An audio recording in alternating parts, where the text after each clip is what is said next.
आज के इस अखिल भारतीय विकलांग चेतना परिषद के 2 दिवसीय संगोष्ठी में मंचस्थ सभी गुरुजनों को सादर प्रणाम करते हुए और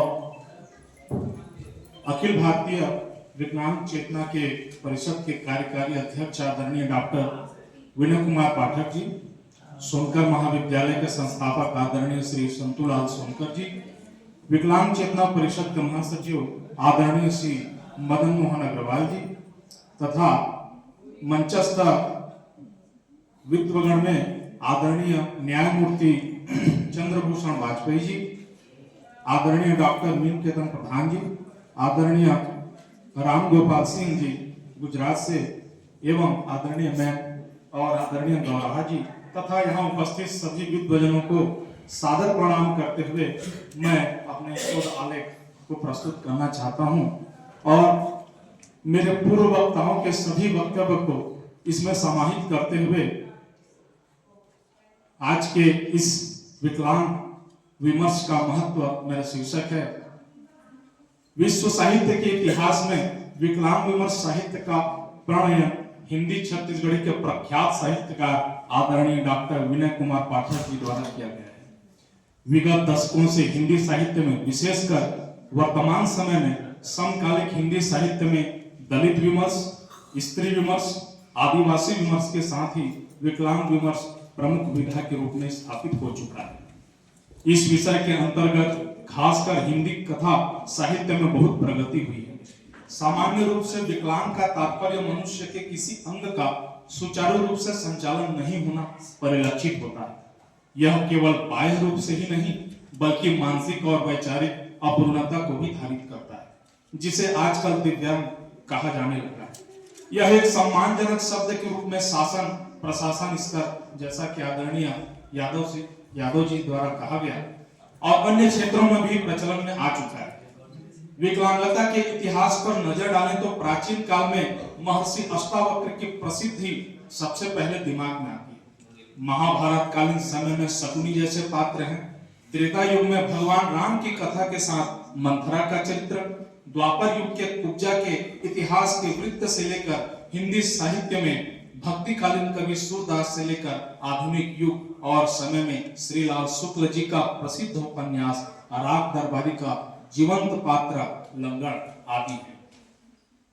आदरणीय डॉक्टर विनय कुमार पाठक जी द्वारा लिखित ग्रंथ विकलांग विमर्श दशा और दिशा बहुत प्रसिद्ध ग्रंथ है।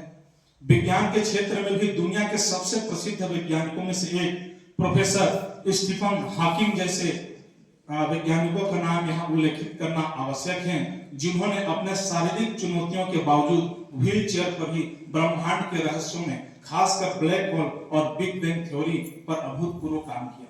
या फिर खेल के क्षेत्र में हमारे भारत की पैरा ओलंपिक व पैरा तीरंदाज विश्व विजेता शीतल देवी सहित विश्व की पहली महिला दिव्यांग पर्वतारोही अरुणिमा सिन्हा है, जिन्होंने माउंट एवरेस्ट की चोटी पर तिरंगा लहराकर भारत और विश्व को गौरवान्वित किया। ऐसे अनेकानेक क्षेत्रों में भी दिव्यांगों का पूरे विश्व में अहम भूमिका रहा है।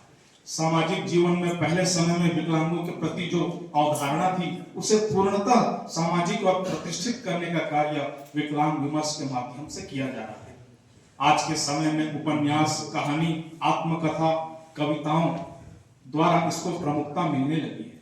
वास्तव में यह विकलांगता प्रकृति प्रदत्त हो या किसी अप्राकृतिक घटना दुर्घटना के तहत हो, उसे समाज की मुख्य धारा में सम्मानजनक स्थान मिलना ही चाहिए। यही ईश्वरीय और प्राकृतिक न्याय है। यह बहुत सराहनीय है कि शासन द्वारा आरक्षण की समुचित व्यवस्था की गई है, लेकिन समाज की मानसिकता और दिव्यांगों की उच्च स्तरीय सोच से ही परिवर्तन के सकारात्मक परिणाम आ सकते हैं। अंग विशेष की विकलांगता के आधार पर संबोधन करना कदापि उचित नहीं है। मैं तो कहूंगा भगवान वामन का अवतार भी इसी कथा वस्तु की ओर इशारा करती है। क्या यह दिव्यांग जनों के लिए सर्वोच्च सम्मान नहीं है? इसलिए मैं अपनी भाषा में कहता हूँ, अंधेरे में बहुत होता एक नन्हा दिया, बस उसे जलना चाहिए। विकल्प कोई अंग उसे रोक नहीं सकता, विकल्प कोई अंग उसे रोक नहीं सकता, बस इरादा पक्का होना चाहिए। कोई कुछ